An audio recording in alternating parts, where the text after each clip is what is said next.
I'm super sensitive to the weather. And when it's a gloomy week, dark outside, and there's no sunlight, I really feel like it affects my mood. I'm a whole different person. I just feel very out of it. I have no motivation. If you have been feeling that way, just know that you're not alone. Sending love to anybody out there that needs it. And if you have been feeling a little off or down or just in the slumps, today's episode is hopefully going to help you feel a little bit better. Welcome to Rise with Katie Marie. Think of this podcast like sitting down with a friend where we talk about healing, self-discovery, and stepping into the highest version of yourself. I'm Katie, your host and friend on this journey. Together, we'll talk about all the messy and beautiful parts of life, from heartbreak to healing, self-doubt to self-love, and everything in between. If you're looking for a cozy space to feel seen, heard, and inspired, you're in the right place. So, grab a cup of coffee, take a deep breath, and let's rise together. Hello, and welcome back to another episode of Rise with Katie Marie. Thanks for joining in. I'm happy to have you here. This week I wanted to do a short, to the point, digestible episode that you can take tangible, actionable steps and tips from, and things that help me in my journey, and just general advice to get yourself out of a slump if you've just been feeling off, or you've been feeling out of it, or you're in a season of rest and rejuvenation and you're trying to get back to yourself. And especially with the weather we've been having lately, I'm in Hamilton, Ontario in Canada, and it has been ridiculously dark and rainy and gloomy. And I just got back from Florida a couple weeks ago, and coming home to this has been honestly bullshit, okay? And I don't know what is going on with this summer. This horrible summer weather we're having. It's so gloomy, and I'm super sensitive to the weather. And when it's a gloomy week or it's just dark outside and there's no sunlight, I really feel like it affects my mood. I'm a whole different person. I just feel very out of it. I don't have energy to do anything. I have no motivation, and I'm really, really sensitive to daylight. And when there's no daylight, it really fucks with my psyche. So if you have been feeling that way, just know that you're not alone. And especially all my Canadians out there listening to this in Ontario, we've had quite the dark summer, and it's not supposed to be like that right now. We're literally in the middle of June. It's supposed to be hot and sunny and beautiful, and we are just not getting that lately. So sending love to anybody out there that needs it. And if you have been feeling a little off or down or just in the slumps, today's episode is hopefully going to help you feel a little bit better. As for me right now, this is yet again another solo episode because, as I mentioned in the last one, we're working on lining up some dates to record guest episodes. We just haven't been able to do it. It's been hella busy around here. We just got back from hosting the women's retreat not too long ago. I've been traveling. We have a lot of sessions this week and next week. So it's been quite the busy season for me right now.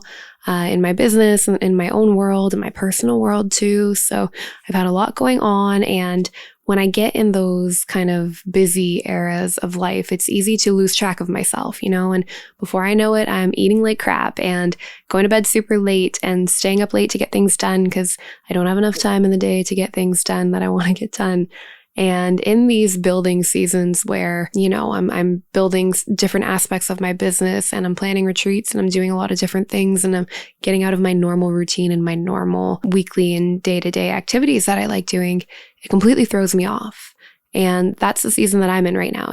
I'm getting back into a flow here, getting back into a routine, especially after traveling so much. I'm trying to come home to myself in that way and get back into doing the things that make me happy and make me feel good and keep me level when my outside environment is a little chaotic. So the first point I have written down here is you have to romanticize everything. And I'll explain that a little bit more in detail. Sometimes when we're trying to get out of a slump or we're overwhelmed and overworked, and especially for the moms out there who are chasing after little guys all day long and you're just living in fight or flight 24/7, you might think that you're doing things that are self-care or prioritizing yourself, or, maybe let's say, for example, you take a bath. Let's say that's how you like to unwind. You like to fill up a bath, throw in a little bath bomb, have some music going or TV or whatever the heck you want to do in there. Maybe that's your thing, but, there's a difference between filling up the bath and being present in the bath, or taking a bath because you feel obligated to, because you think that's going to help your mental health, yet you're sitting in the bathtub thinking about all the things that you have to do or ruminating on what you didn't get done, or thinking about what you need to do for the kids. And do I have to pack a lunch later? Do I have to do this? Do I have to do that? Like, your head's in the clouds, right? And like, even though physically you're doing the thing that should be bringing you happiness and joy, and it is an act of self-care, sure, but you're not mentally there. Okay. Another example is going for a walk. You know, we all go for our hot girl walks, and it's good for your mental health. But what are you doing when you're on a walk? Are you on your phone? Are you checking Instagram? Are you answering an email? Are you talking to somebody? Are you listening to music?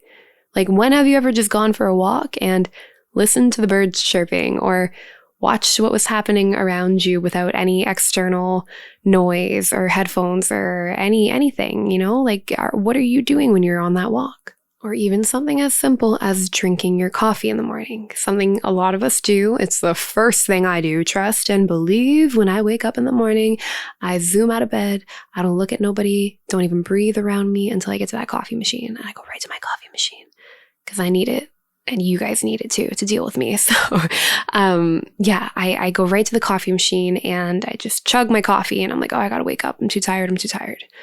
But I'm not actually enjoying the coffee, you know? Like, I'm not taking a moment to sit there and figure out how the coffee tastes, you know? Like, how does the mug feel in my hand? Am I present when I'm drinking that coffee? No, I'm usually doing other things, checking social media, going through my messages that I missed while I was sleeping.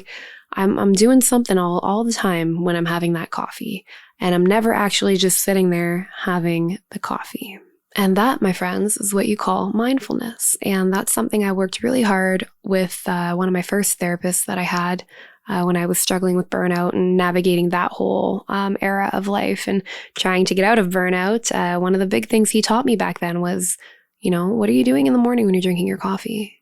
And I'm like, oh, I'm answering emails. I'm, you know, planning the day, doing things, yada, yada. And he's like, stop that. And he's like, just sit there, drink your coffee, and like, think about how it feels in your hand to hold that mug. What does it smell like?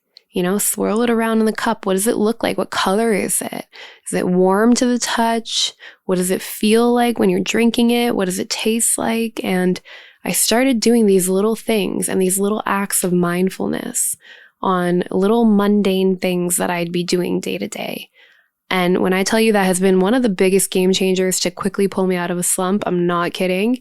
And it's something so simple, like, it's truly so simple to just start romanticizing things and being present in the moment. And if you're taking that bath, take the bath and don't put on a movie.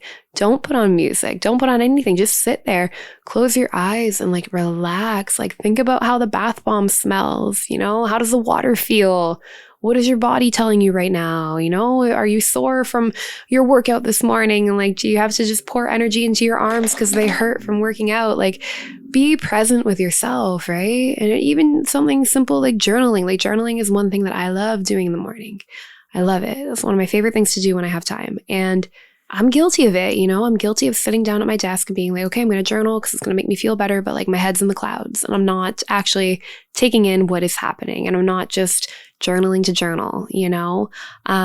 Or maybe to relax you a little bit more. And what I like to do is putting on a playlist when I journal. And I find when I have some like ambient music going in the background, or meditation music, or just like nature sounds and stuff like that, or even just go outside and journal, I'm able to shut off like all the other noise around me. And even though it kind of sounds counterintuitive, having like white noise in the background, so, you know, soft music, actually helps me detach from the other noises around me. And I'm able to get into that zone and journal and be present and be mindful of what I'm doing. So tip number 1 is to just start romanticizing the little day-to-day things that you do.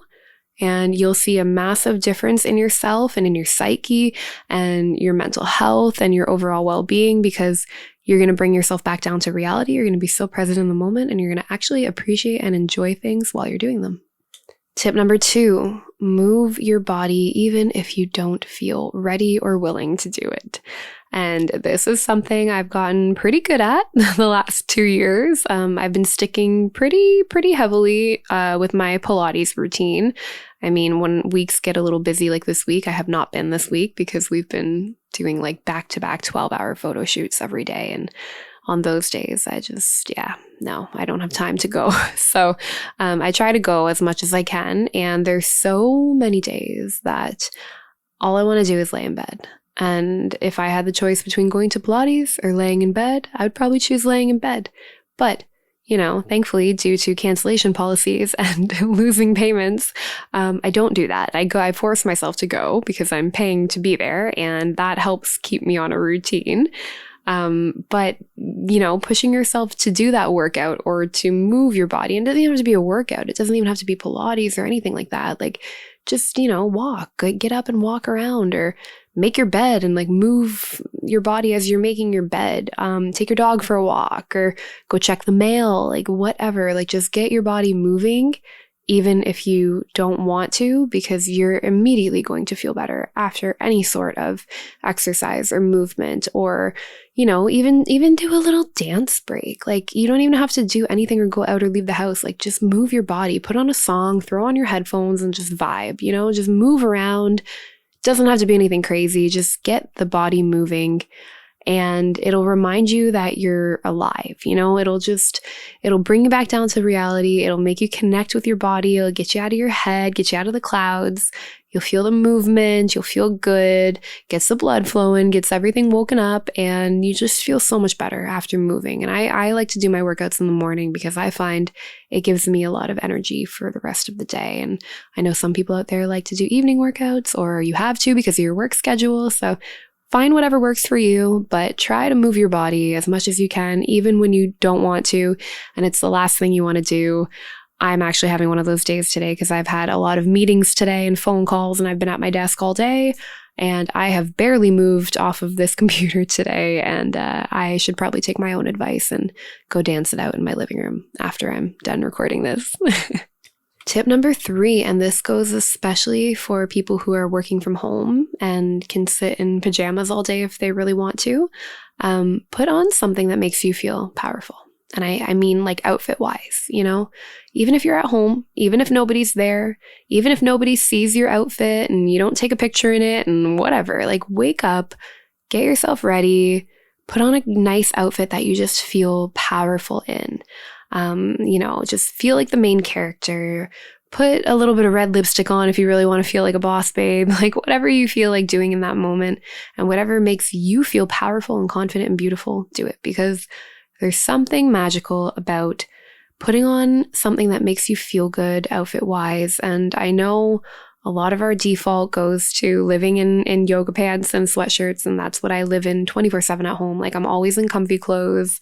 When I'm working at my desk, I'm in a sweater, like just something cozy, or a t-shirt. And like, I fall victim to it all the time. I live in workout clothes. But on the days that I do put on something a little more fancy, like throw on my cute jeans with a cute top, and, I brush my hair, I put on a little bit of makeup, like even if I'm working from home, I feel so much better.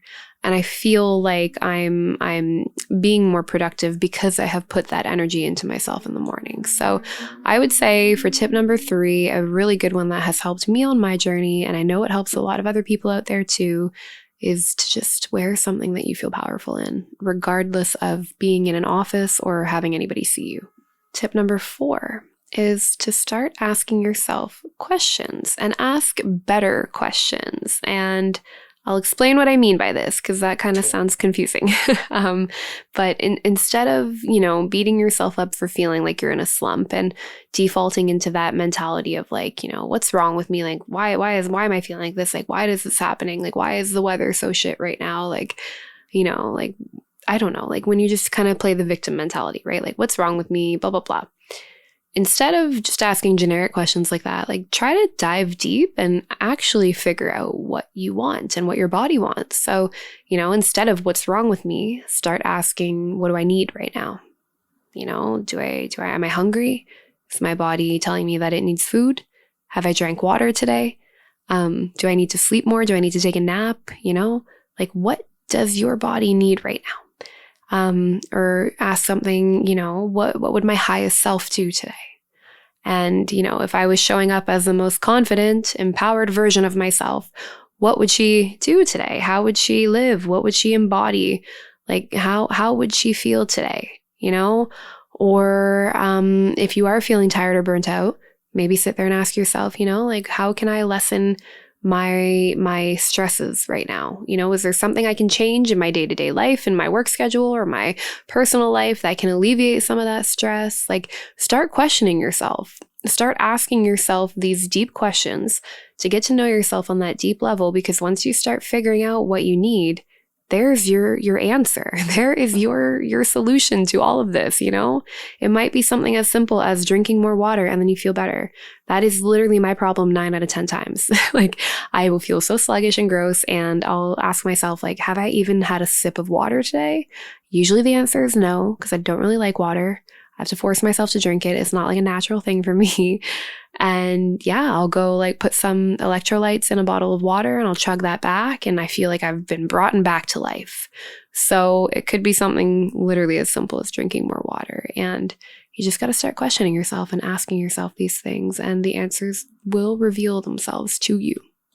And the 5th point, I would say to create rituals instead of rules. Now, what I mean by this is, instead of thinking about a task that you have to do in a negative way, so for example, making your bed. I hate making my bed. Like, it's just, I don't know. To me, logistically, it just seems pointless because I'm just getting back into it later that night, but I get it. Like, I know the benefits of making your bed, and you feel productive and it starts your day off on the right track. And it's just nice to get into a nice, clean, organized, made bed. I get it. But the other side of me fights that all the time because I think it's kind of fucking stupid. But, instead of telling myself like, oh, like I have to go make my bed, like, man, like I don't want to go make my bed, try to reframe that in a sense of like, yeah, I'm so excited to make my bed because like that's my time to do an act of self-love for future me. And future me, aka the Katie that's crawling into bed later tonight, will thank past Katie for doing that. And this is like an act of love that I'm doing for myself. Or, oh, like, I don't want to do the laundry. I hate that I have to go do laundry. Like, I really don't want to do laundry. Start telling yourself like, oh, like I'm looking forward to going and doing the laundry because then I can wear my favorite sweater or my favorite pair of pants, and they're going to feel so clean and they're going to smell so good. And you just got to start looking at things like glass half full mentality. And by doing that, you're going to be able to stick to these rituals, and they're going to feel more exciting to you, like something you're looking forward to doing because the return on it is going to make you feel good. And instead of looking at it from a task that you have to do that's daunting, when you treat it like a ritual, then the whole game changes, and you create those practices that you're naturally going to just be attuned to doing, and you're going to get excited to do them, and it's just going to be rewarding, and it's no longer going to feel like a task for you. A concrete example of that would be my little morning routine that I like to do. And again, I don't get to do this every day because some mornings we have earlier starts and I don't wake up early. I hate mornings. I'm not a morning person. If you know me, it is, I do not like mornings, okay? So I try to do it as much as I can when I can, but I actually get excited to do those little things in the morning. So I get so excited to like sit at my desk and open my journal and put on my playlist and be in the moment and be present and sit with, these emotions and do my little morning ritual thing that I like to do. And I look forward to that every morning. I look forward to having my coffee in the morning. The one thing I do struggle with is a nighttime routine. I'm not good at sticking to nighttime routines. I am that girl that passes out with makeup on way too often because I don't have the energy to go wash my face at the end of the night. Like, I am definitely brutal for sticking to nighttime routines. That's not my strong suit. Morning routines though, yes, like I do have my little things that I like to do before I start my day, and like I have to do them or else I feel thrown off. But at night I get very tired. I don't know, I'll sit on the couch, I'll end up falling asleep on the couch, and then good luck getting me off. Once I fall asleep, I'm done. Leave me on the couch forever. Don't even touch me. Like, just like literally let me just lay there and sleep there, and I'll sleep on the couch all night because when I'm out, I'm out. Like, don't wake me up. So yeah, nighttime routines are not my strong suit. However, I do feel much better when I do them. And when I do my skincare routine at night or, little things like that just make me feel good and nice and organized, like I do feel a lot better. So that's something that I'm working on, is trying to get into more of the habits of doing the nighttime routines, but any kind of ritual at any point in the day that just makes you feel better and makes you feel like you, that is definitely something to prioritize. And it can feel really mundane in the beginning, but what do they say? It takes 21 days to form a habit, I believe. I might be wrong about the dates, but I know it's something like that. But you keep doing it. And the more you do it, the more you're going to build that ritual and that habit. And it's not going to feel like a task anymore. And you're going to look forward to it. So those are my top 5. Those are my tried and true. They always bring me out of my slumps when I'm in them. And I hope you guys give them a shot and see how they work for you. And if you are in a season like this, whether you're craving a shift, but you just don't know where to start, or you're feeling like you've been stuck in this slump and you just don't know how to get out, I have been up to something, and I have been building something very cool and very exciting for you to help you. And it's not a course. It's not about, putting any pressure on yourself. It's something super soft but powerful, and it's intended to help you come back to life one day at a time. And I'm just, planting a little seed right now. She's not ready to launch just yet. She's almost ready. I'm trying to get through my busy week of photo shoots next week, and then I will be dropping a little tidbit of information about her. But I've been working really hard behind the scenes to put together a really cool thing to help anybody out there that's just been feeling off, or, you haven't been feeling like yourself, and you're looking for that sisterhood and empowerment and, just that hype squad to hold you accountable and to just go through the motions with you. It's going to be super fun. It's going to be crazy hype. I actually just did a branding shoot for this theme and thing that I'm putting together. And even the branding photos are super fun. So I am so stoked to show you guys what we're working on. And I can't wait to launch it. So with that being said, make sure you're on my email list. I am going to link that in the show notes. And you can also find it through the link in my bio, wherever you follow me on anything. Or if you don't follow me on anything, just go to bykatiemarie.store and you'll be able to find all the links there. So that's just by Katie, Katie, Marie, Marie.store. And you can find the links there, or again, in the show notes. But join my email list if you're not already on, because you guys always get first dibs at things when they launch. And I'm so excited for this one, because I feel like the timing is great. I feel like a lot of people are navigating that season right now where you've just been in a slump. You haven't been feeling the hottest or the most confident, and you could use a little pick-me-up. And I have just the thing for you that I've been working on. So get on the email list. Exciting things are launching soon. And I guess a little heartfelt message to anybody out there that is in a slump and you're just not feeling great. I just want to remind you that it doesn't last forever. The storm will always pass, and you will get out of it, and you're going to feel okay. We all go through seasons where we're feeling down, and don't be hard on yourself if you're not being productive, and don't feel bad if you did nothing but just survive today, because sometimes out there that's all you can do, and that's a good day. The storm does not last forever. I know I just said that, but please remember that. And you can get yourself out of a slump, and you will get out of a slump, and it's doable. And I hope that what I am putting together for you will be able to help you if you do need a little bit of guidance in that sense as well. So I'm just sending you a big hug if you need it, a virtual hug through the microphone right now. And it's going to be okay. The days are going to get brighter. Things are going to play out as they're meant to. And you're going to be back to life before you know it. So keep your head up. Things are going to be okay. And yeah, that's pretty much it for this episode. So we'll wrap it up here. Make sure you get on that email list, or just pay attention to my social media pages for the next little bit. But email always gets announced things first, and they're kind of like VIPs, So get on the list if you're not on the list, and keep your eyes peeled, because we're going to do big things, and we're going into hot, healed girl summer 2025. That is the mantra for all of my queens listening to this right now. So hop in, because we're about to go for a freaking journey together. Rally up the girlfriends, rally up all the troops, because we're healing, We're getting hotter. We're getting more confident. And it's going to be a great, great summer. So thank you for listening to another episode. This was just a short one today, a little quickie. And I will be back next week with another episode. And to everybody who has left a review or supported in some way or shared the show, thank you. Truly thank you from the bottom of my heart.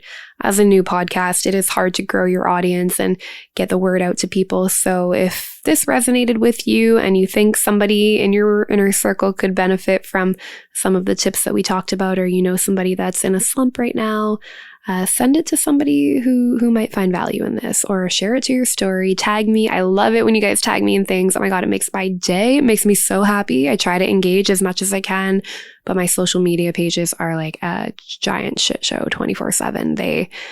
Oh my God, my inboxes swallow me whole with the amount of messages that I get on like all my accounts. So I do my best to answer you guys back if I see them.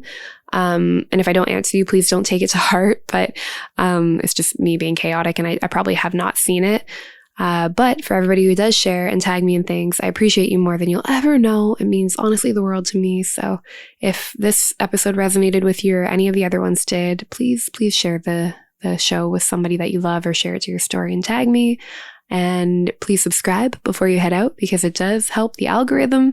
Leave a little review, a little love note, leave a 5-star, whatever you feel compelled to leave. I will appreciate all of it, because again, it really does help get your feet off the ground as a new podcast. And I want to keep making these episodes for you, and I want to grow bigger, and I want to bring on really cool guests on the episodes too. And we're almost there. We are almost on recording week, so it's coming. But oh, there's my dog Benji. He agrees. He says, thank you guys for supporting and sharing the love. But I'm just grateful for you guys to be here. Thank you for, what is this, episode 8 or 9 now, I think? 9 weeks of this. Thank you for hanging out with me for 9 weeks. It's honestly been such a cool journey to start this podcast and to see how it's growing, to see how it's resonating with people as well. It really does mean everything to me, and I'm just so thankful that you're here with me experiencing this and going along this crazy journey of life together. So take care of yourselves. Try to get yourselves out of that slump. Like I said, brighter days are coming. You will get out of it. It'll all be okay. Just pour that love back into yourself. And I do have something up my sleeve to help you with that. That will be coming very, very soon. So sending you the biggest hug, and I will see you guys in the next